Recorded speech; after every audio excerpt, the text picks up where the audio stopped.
উঠে একবার সেই খাবার তুমি খেয়ে নাও প্রভু। স্বামী মরে যাগো, প্রভু মরে যাগো গো।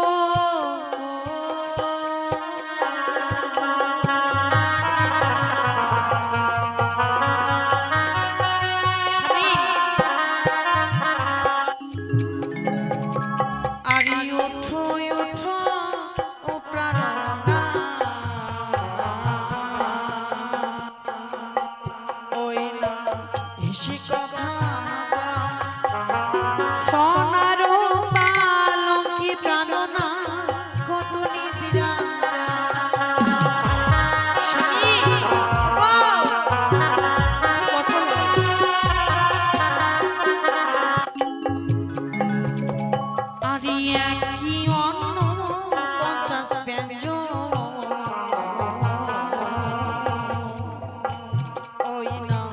করেছি রন্ধ, উঠে একবার ও প্রাণনা করো হে স্বামী।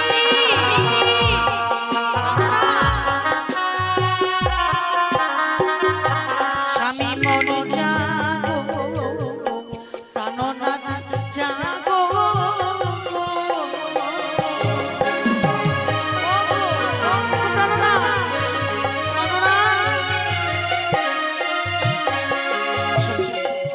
স্বামীর জন্য নিদ্রায় মগ্ন হয়েছি, স্বামীর যদি আমি কাঁচা ঘুম ভাঙাই তাহলে যে আমার পাপ হবে। বাবা বলেছিল নিশি যাপন করতে হবে, স্বামী তো আমার নিদ্রায় মগ্ন হয়েছি, তাই আমি স্বামীর পদতলে পদসেবা করব আর সারা নিশি আমি জেগে কাটাবো। হংস নাও চেয়ে দেখো, আর কাল বিলম্ব নয়, আর অদ্রুত বেগে লয়ে চলে আমার সেই সাঁতরাদের লৌহঘরের পথে।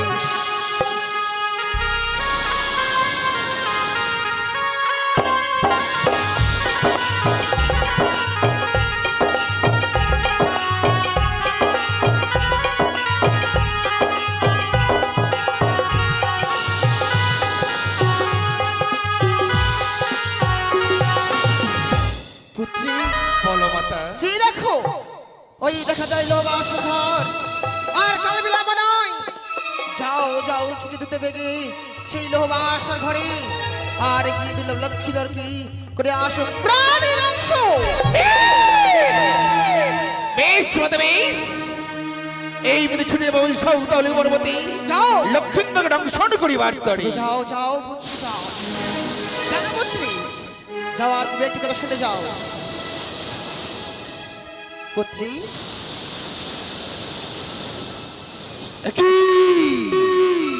কি দর্শন করছি আমি যেতে পারবো না ওই সৌতালি পর্বতে। বলে মাতা বলো, আমি যে সাঁওতালি পর্বতে যেতে পারছি না মাতা। কিন্তু কেন? কেন জানো মাতা? ওই সাঁওতালি পর্বতের চারপাশে রয়েছে ওষুধের বৃক্ষরোপণ করা, আর রয়েছে শত শত বিজি, আর রয়েছে হাজার হাজার প্রহরীদার, আর ডগরি কণ্ঠ জ্বালানো রয়েছে পাশের চতুর্দিকে। ও তাই যদি হয়ে থাকে, এই মুহূর্তে পদ্মারূপকে ধরে রেখে গোমাতার রূপ ধারণ করে গেলাম সেই অসুরকে ভক্ষণ করিবার তরে। আর এই মুহূর্তে আমি সেই মেঘমেঘাকে ডেকে পুনরায় সৃষ্টি করলাম সেই সাঁওতালি ভিতরে লোহবাসন ঘরের উপরে ঝড় বৃষ্টি।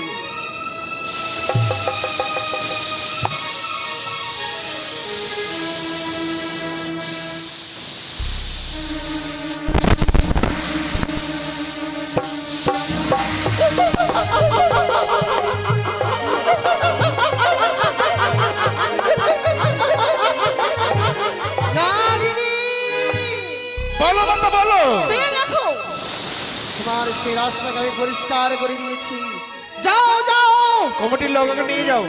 এই মুহূর্তে সেদিন লক্ষ্মীকে দংশন করে এসো, এই মুহূর্তে দংশন করে এসো। বেশ বেশ মত বেশ, এই মেয়ে ছুটে যাবো এই সাঁওতালি পর্বতে লক্ষ্মীন্দরকে দংশন করিবার তরে।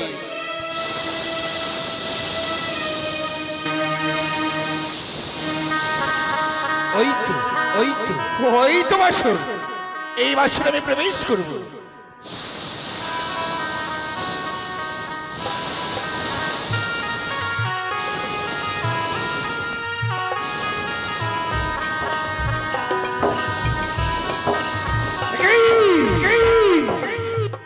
আজ আমি বাসে প্রবেশ করতে পারছি না,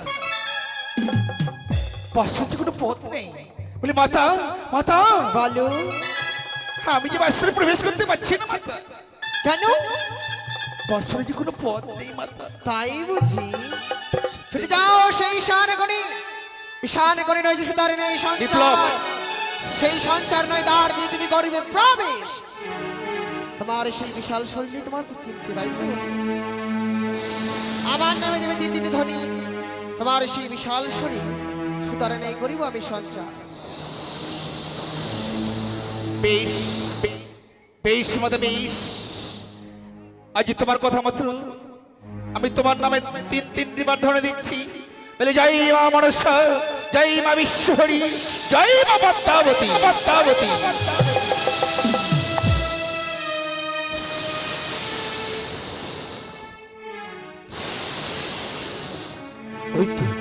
ওই তো লক্ষ্মীন্দর, আমি তাকে দর্শন করবো।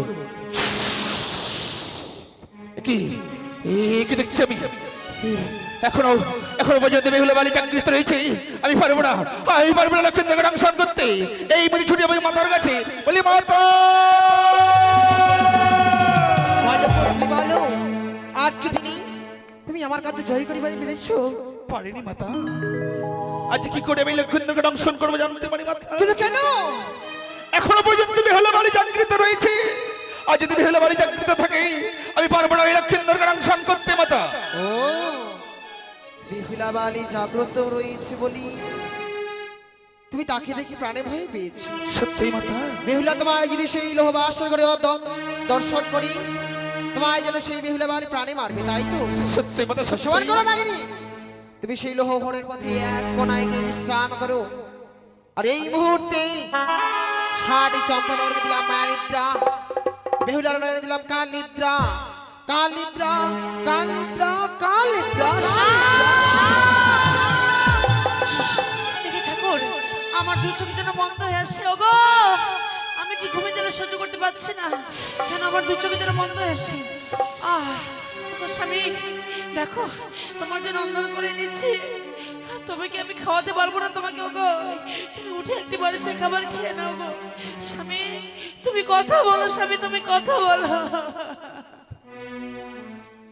আমার ঘুম যে আসে নয়নে গো, আমার ঘুম যে আসে নয়নে।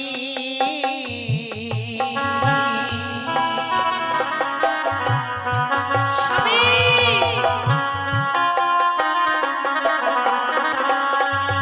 আমার ঘুম যে আসে নয়নে গো, আমার ঘুম যে আসে নয়নে।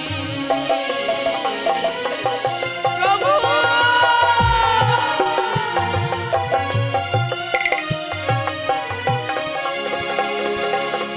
উঠো উঠো ও প্রাণনা,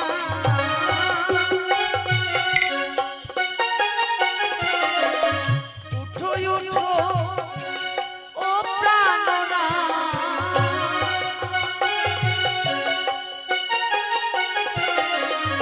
উঠে কথা বলো।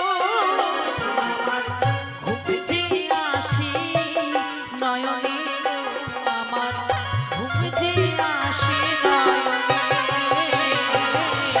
স্বামী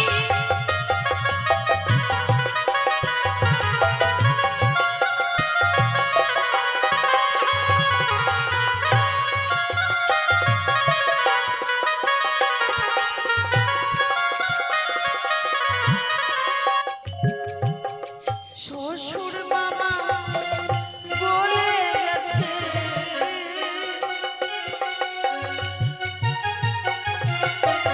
শ্বশুর বাবা বলে গেছে,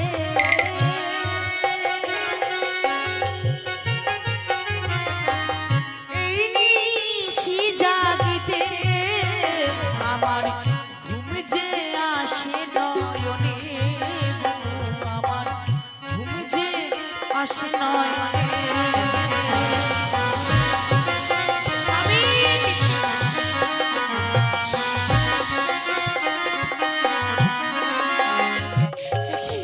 আমি যে ঘুমে যেন আমার কপালে কি আছে গো মা? শ্বশুর মশাই আমাকে বলেছিল, বৌমা, 6টি পুত্রকে হারাবার পর আবার আমি নবজাত সন্তানকে লাভ করেছি। এই নবজাত সন্তানকে আমি তোমার হস্তে তুলে দিলাম এই নিশিতে। একটি নিশি তুমি আমার সন্তানকে দেখো, কিন্তু কিন্তু আমার কেন ঘুমে জ্বালা সহ্য করতে পারছি না, দু চোখের জন্য আমার বন্ধ হয়ে আসে। না না,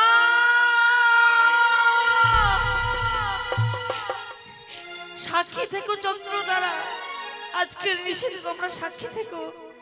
কেন আমার দু চোখের জন্য বন্ধ হয়ে আসে, কেন যেন আমি ঘুমে জ্বালা সহ্য করতে পারছি না। ওগো, তুমি একটিবারে কথা বলো স্বামী, তুমি কথা বলো স্বামী।